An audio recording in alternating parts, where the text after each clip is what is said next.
Let's go to Chay Bowes in Moscow for some masterful political commentary on the eve of the Alaska summit. Well, Chay, I prayed in aid earlier. Your speculation, and you were very clear it was speculation, about what the Russian negotiating positions are likely to be on Friday. Have you had any cause to reconsider any of the positions you took a week or so ago now? What's your up-to-date thinking of what Putin and Lavrov expect from this summit in Alaska? Well, George, good evening to you. And regarding your last caller, I suggest you go and visit the Khamin Air Base in Latakia, Russian air base, of which I've met men who've served there, where literally hundreds and hundreds of civilians sought refuge, and many are still there, running from this Mr. al-Jalani's liberal democracy. Of course, it seems the West doesn't need anybody elected, including Mr. Zelensky, but this Mr. Jalani, 20 years ago, his friends massacred people on the streets of London also, so let's not forget about that. So, sorry, but I just wanted to drop that in. Regarding Russia, sure. I don't think anything has changed.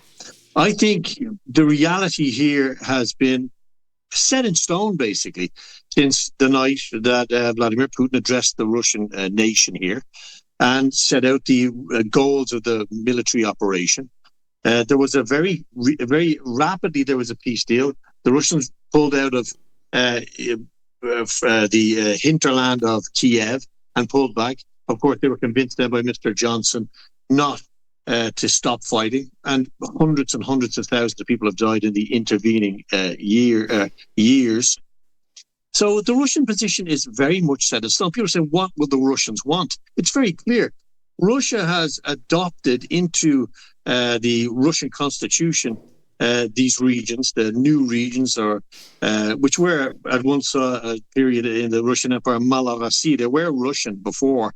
They're returning to Russia. They have administrations. Crimea, of course, this old chestnut of Crimea, which was signed over to the Ukrainian Soviet Socialist Republic in 1954 by Nikita Khrushchev, whose wife just so happened to be a Ukrainian, and he was a Ukrainophile. All this convenient history about what could the Russians possibly want. Vladimir Putin, if nothing else, has been absolutely straight down the line about what Russia's aims are in Ukraine. It's a very serious business for them. And they take their constitution and laws very, very seriously here. There is no mystery. They will want a Ukraine which is essentially a post-First World War Germany, with a reduced military, with the rights of the Russian-speaking population respected, with anti-Russian laws rescinded, with the 4 oblasts recognized as Russian territory, Crimea recognized internationally, and all of it rubber-stamped by the United Nations. I don't think Mr. Putin and Mr. Lavrov, who, remember, when you look at, as you were saying, who would you bet on in the poker game? Sergei Lavrov is, who I've met a couple of times, is a exceptionally experienced diplomat. 50 years in diplomacy. Started his diplomatic career in the in the East Indies. Like an incredible guy. Speaks Sinhalese.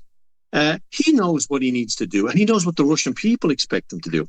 So, if you remember, just before this whole event was arranged and announced, President Putin said, look, disappointment comes from a real problem with expectation. People shouldn't expect too much. And I wouldn't expect anything but the Russians to reaffirm what they have said 1,000 times again and again and again regarding Ukraine. And you've got to remember, it's the Russians and Russian people and ethnic Russians who suffered so much at the hands of this Banderite regime, which attacked the people of eastern Ukraine in 2014, which attacked them, assaulted them, burned them alive in the Union Hall in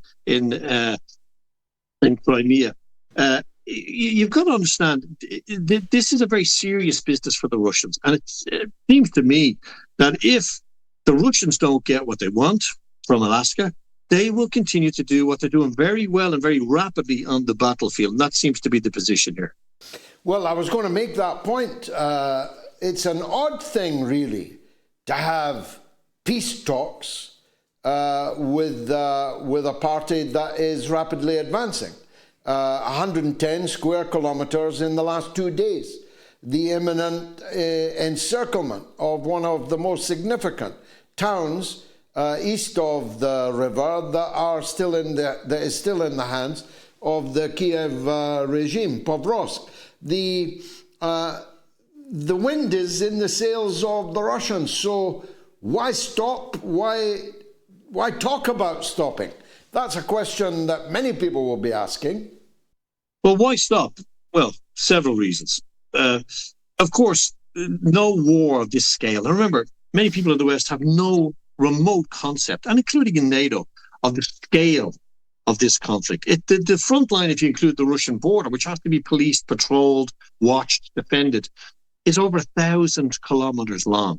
NATO has never fought a war on a 1,000-kilometer long front line. The mass of men and material and equipment that's needed to fund and defend that border and prosecute hundreds of separate small front attacks, which the Russians have been doing for 2 years now.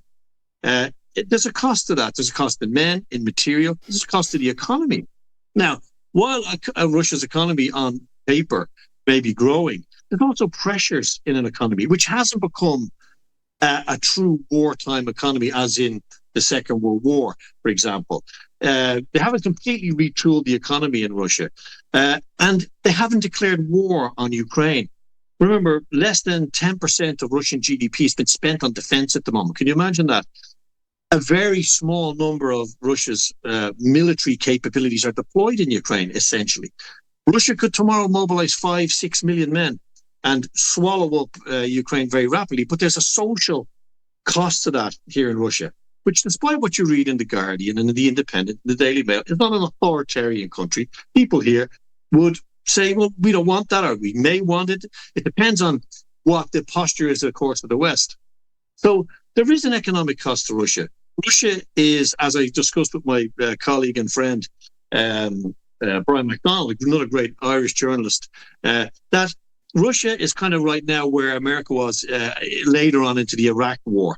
But Russia has now been cut off from borrowing on the open financial markets. So it had to be very ingenuitive and ingenious about how it's kept the economy buoyant. And Vladimir Putin wants to continue that. And he wants to continue generating inward investment into Russia. So the vaccination of Russia from external pressure has been achieved in many ways in manufacturing new markets opened up with China. When it comes to borrowing money and keeping the inflation rate down, which is coming down actually in Russia, and the economy is growing, it's still preferential that before Russia runs into any sort of a recession territory, which many economies would do in this case, and Russia hasn't yet, they want to consider whether or not the Americans, and there's only one game in town, remember, the Americans are serious about getting their dogs in a line and saying, we're going to end it on this basis. But on the basis of what I'm saying, and I put my neck on the line with this, the Russians have told us 100 times, they're hiding in plain sight, what they want in Ukraine. And I don't see how politically they can reverse too far away from that, George. Well, the $64,000 question, as we used to call it, when that was rather more money than it is today, is this. The yapping dogs back in Brussels, Berlin, Paris, London, with Zelensky on their Zoom call, they are attempting to ensure, maybe even to browbeat Donald Trump into not agreeing a settlement, which would, even at a push, be hard to describe as Russia's minimal terms. I mean, to play devil's advocate, Chay, they can accept the de facto annexation of these oblasts, the 4 of them, but not de jure, not recognize them. They can freeze the conflict, But behind their part of the DMZ would be a rump nationalist Ukrainian state that NATO has already made clear they would continue to arm, to pump up, to create provocation after provocation, and that would be the worst possible outcome for Russians, because the sons of those who fought this war would have to fight the next one. Yeah, absolutely. And that's very much, the Russians are acutely aware of that. I mean, in no reality are the Russians going to allow the maintenance and growth, if you like, of the same threats, the fundamental issues that caused the Russian High Command and President Putin to say, we're going over the border in 2022. It's absolutely pointless and settling, given the idea that the Russians have momentum on the battlefield. You got to also look at the wider geostrategic map right now, with America and President Trump throwing tariffs around. Monday, it's 50%. Tuesday, it's 8%. Wednesday, your best friends. Thursday. The Chinese and the Russians think very slowly and carefully about what they do, what they say, how they behave. And they're the complete antithesis of this Trump administration.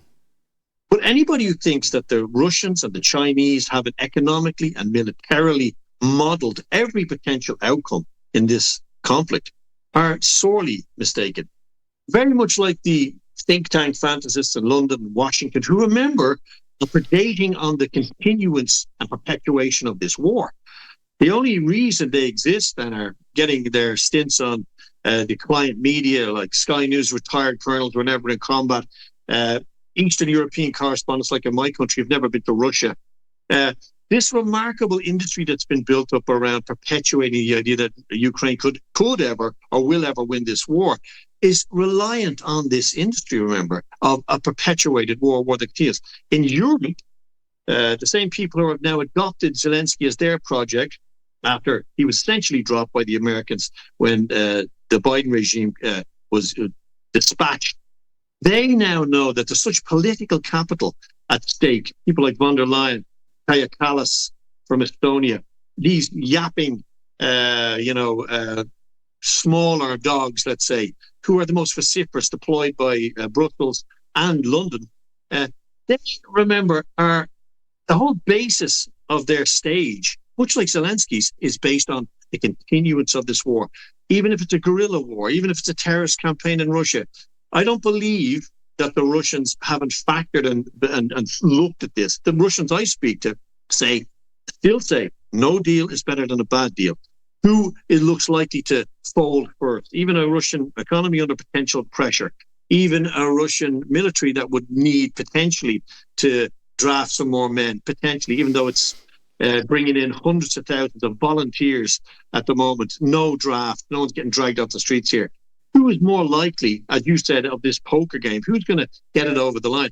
President Trump said it himself this week. He said these are warlike people.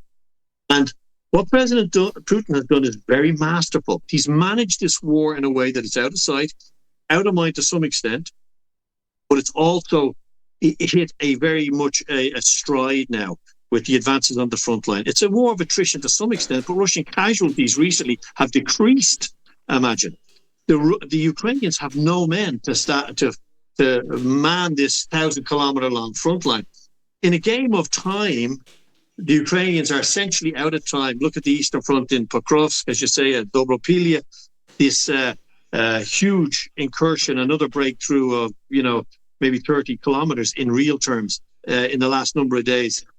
They're out of time. The Europeans know that.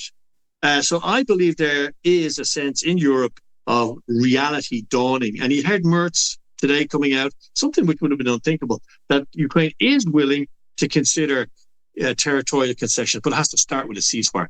Believe me, I can tell you something for sure, and yet you can bank this one, George. The Russians will not agree to a ceasefire without a permanent cessation. Absolutely, categorically will not happen. The Russians will not allow the Ukrainians to get off the ropes now.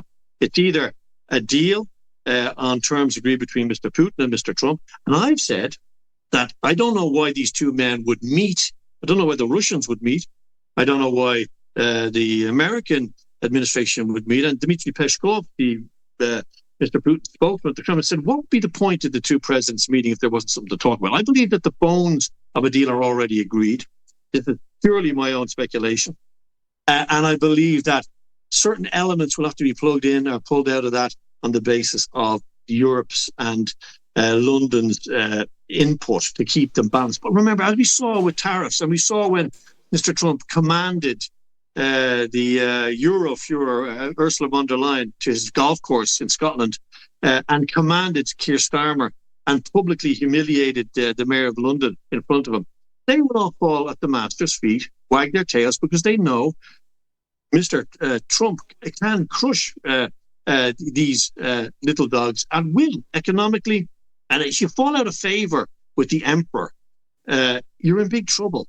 So the final thing I'd say is let's not forget Mr. Trump's personality. He's a big personality, and he wants to be seen as the peace president. He doesn't really care about where the Enigodar line is. He doesn't care about Sumy region. He doesn't care about Kharkov. He doesn't really care about all that stuff. What he cares about is being the man who solved this problem. He wants his Nobel Peace Prize.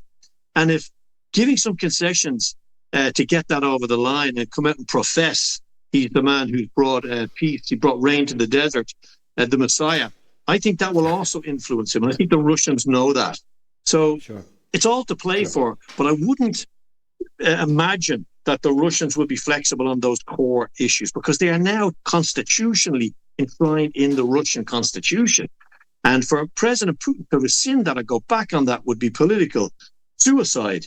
And this is a masterful politician and statesman who just is not going to even countenance doing that, George. But while I've got you, Chay, you were, as a European Union citizen, illegally seized off an aeroplane in Bucharest and deported from Romania at the height of the scandal of the removal of the runaway winner of the first round of the Romanian presidential elections, Mr. Georgescu, who was removed from the ballot because of Russian interference, Russian funding.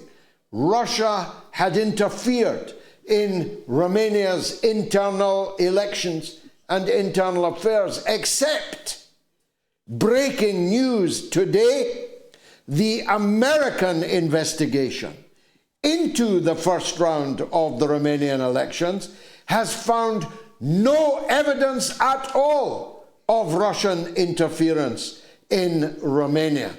These people lie on such a scale now, Chay, you have to pinch yourself to believe that you're awake in the midst of all of this. What were your thoughts when you saw that news?